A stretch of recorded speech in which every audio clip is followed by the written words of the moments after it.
And to find out more now, we want to speak with Noah Smith. He's a journalist who writes for the New York Times newspaper in the U.S. and The Guardian in the U.K. He's joining us from Los Angeles. Hi there, Noah. Thanks for joining us. Hi, thank you. Great to be back on CGTN and also writing for the Washington Post as well. Oh, fantastic.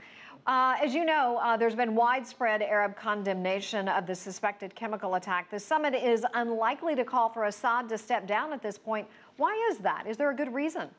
I think that it just speaks to the constant divisions that we see taking place in the Arab world, as exemplified by the Arab League summit. In the statement that I read that came out of there, I don't even think they placed the blame for these chemical attacks on the Syrian regime. What I do think is most unfortunate, though, about what's going on there is that the day-to-day issues that are facing so many people, especially people around my age, in the Middle East and in these Arab countries, are not being addressed. You're talking about 60% of the population under 25 and looking at double-digit unemployments in many of these countries. So all around, it's unfortunate, and the continued divisions are not helping matters, whether we're talking about foreign policy or domestic policy within their nations as well.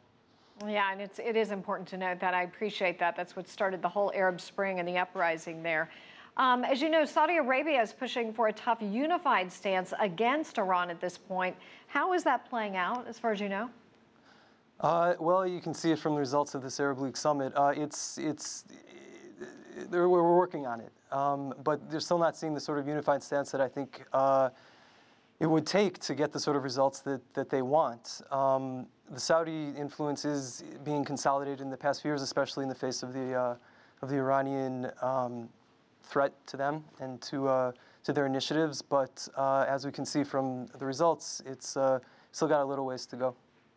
So Noah, as far as we know, Iraq, Lebanon are condemning these strikes. That's what our reporter there on the ground is telling us. Jordan, Kuwait not taking a stand. Is it just par for the play that these Arab states are divided among their own political interests?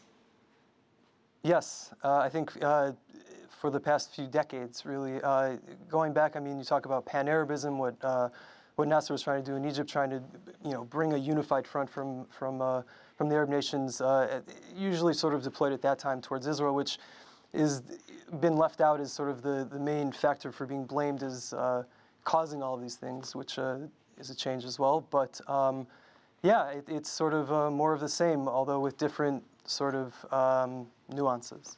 Mm-hmm. What do you make of certain countries saying that this, in fact, was, all fabricated? We know who the players are. China, obviously, has said that there needs to be an investigation, actually, before we go in there and strike with chemical weapons. Iran has said the same thing. Russia, that there should have been an investigation. Well, I don't think they would admit to it. I mean, everyone here has condemned chemical weapons, and so it would be a pretty hard sell to say chemical weapons are okay and we're supporting the people that did it. So but that's not the question. It's a question of when they should have actually carried out these airstrikes. Should they have waited for the governing body to get in there?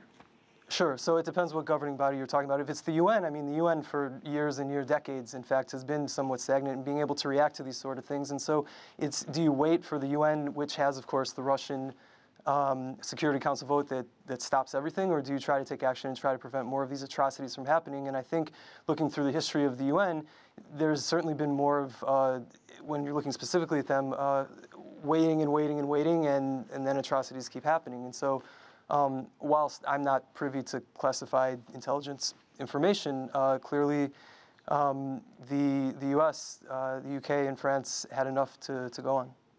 All righty. Well, Noah Smith, we're going to leave it there. Thank you for joining us.